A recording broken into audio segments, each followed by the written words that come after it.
Umakyat na po sa 7 ang natagpuang patay sa pagkaanod ng isang pickup truck sa umapaw na ilog sa Carmen, Cebu.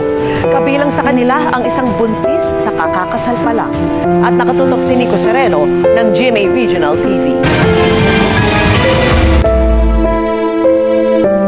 Natagpuan na ang lahat ng 7 taong nawala matapos anurin ng umapaw na ilog ang sinakyan nilang pick-up nitong Lunes sa Carmen, Cebu.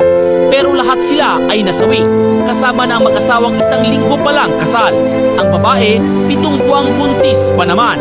Pinakahuling natagpuan kanina ang isang 15 anyos na binata na inanod na sa dagat na sakop ng bayan ng Borbon. Sa dagat na tumutok sa paghahanap ang otoridad dahil sa dagat sa Carmen unang natagpuan ang labi ng isang 11 anyos na kasama ng grupo.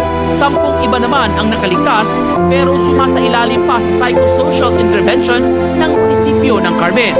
Ininspeksyon ng mga opisyal ng OCD-7 ang lugar kung saan naganap ang insidente nitong Lunes ng hapon. Yung area po yun, medyo talaga, madalas talaga.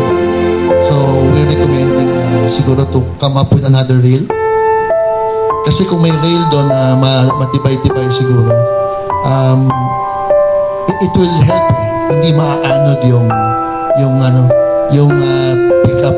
Ayon sa Pag-asa Visayas, flash flood ang nangyari sa Carmen, Cebu nitong Lunes, epekto ng naranasang malakas na ulan. That event was an extreme rainfall event.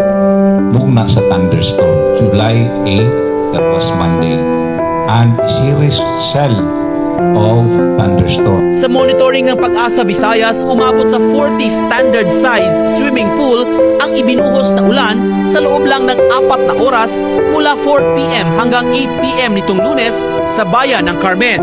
Ang naitako sa Carmen, mas dakan ang tibuko na tubig due to thunderstorm. 101 millimeters of rain in the span of 3 hours to 4 hours. Mula sa GMA Regional TV at GMA Integrated News, Nico Sereno, nakatutok 24 oras.